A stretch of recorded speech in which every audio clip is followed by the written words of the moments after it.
It's a unique board. I've served on it 3 years. In fact, the board turns over every 3 years, completely turns over, and I'll be going off the board in December. The primary thing that this board does is raise money to help the governor and other state officials get business into Texas. Believe it or not, the Texas legislature does not allocate any money for economic development.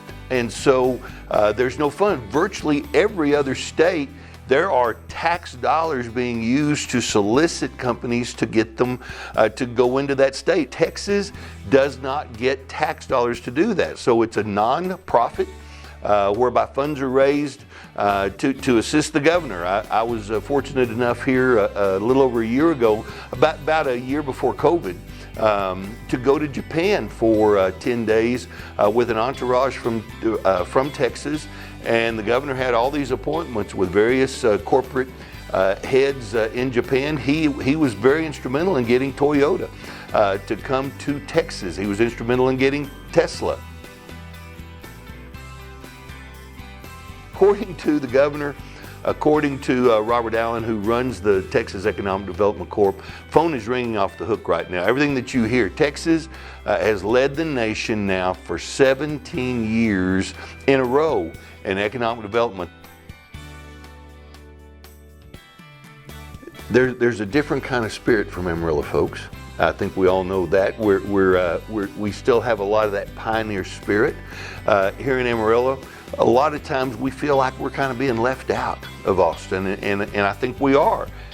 And a lot of that is our fault, that we don't make the effort to get involved ourselves in the things that are going on in our state government. I know for a fact there are hundreds of boards and commissions and committees that the governor appoints people to, and they are constantly looking for good people to fill those boards.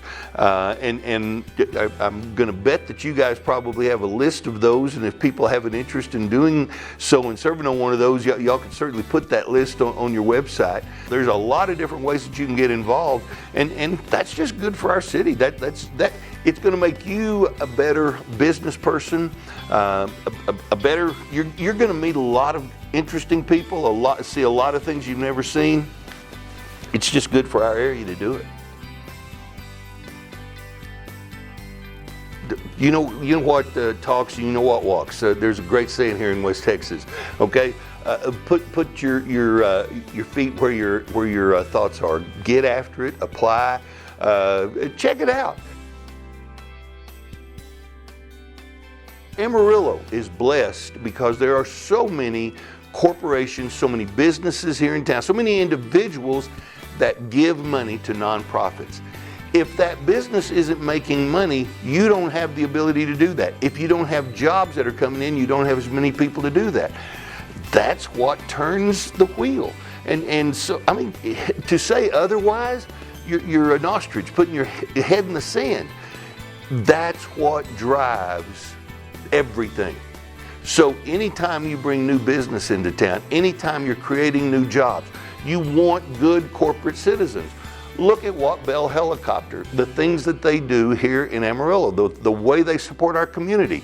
It was that half-cent sales tax umpteen years ago that got them here, and gosh, what would we do without Bell? The great jobs that are here in this town because of Bell. That's just one example of the great things that bringing business to town can do.